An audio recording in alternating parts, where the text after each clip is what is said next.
as I grew up, I knew I wasn't as passionate about sports or art as other kids. I loved storytelling.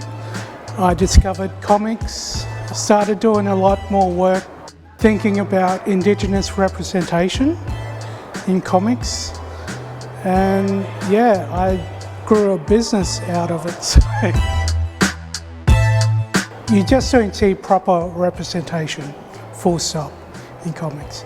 It's either non-Indigenous writer, illustrator, when they draw the character, when they talk about the character, it's very much based on historical context of that culture, and which is very stereotypical. So yeah, there just wasn't any proper representation in comics growing up.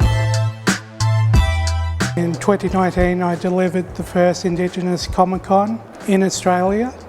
It's really been a platform for Aboriginal and Torres Strait Islander young people to connect, to be able to see that there's a business based on your passions. If your passions are comic books and storytelling and film and tabletop role play, then Indigenous is that. Growing up, I had a lot of hurdles to jump over, including, low self-esteem, low self-confidence. Indigenous or pop culture as my sanctuary, really. It was my passion.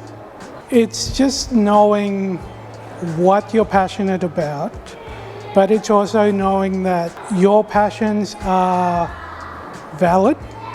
When it starts out, you try to mimic others with confidence, and then once you get like an amazing grant or award, then you start to say to yourself, well, I know this process, so I know what to go through, what to expect. It's always comforting to know that people are not only watching what you do, but they're willing to back your passion. Understand that your uniqueness is what they are willing to fund. As an Aboriginal young person, that's tremendously important. I hope it grows. I hope to bring on more people. I hope to get more support. It's not just my business, it's a business for every young Aboriginal and Torres Strait Islander person who's ever been felt to not belong in community because they're not the best football player, they're not the best artist. This is their platform too. I want to see future generations saying, he wasn't afraid to pave his own path. We can see that there's another perspective to our culture. If I've done that, I'll be happy. There's that connection there with our younger generation, but there's also a connection with our older generation. So I can talk with my mother, my grandma, about the Phantom, about Doctor Who, and then conversations from there could open up to how my grandma grew up and what life was like for her, and Dreamtime stories.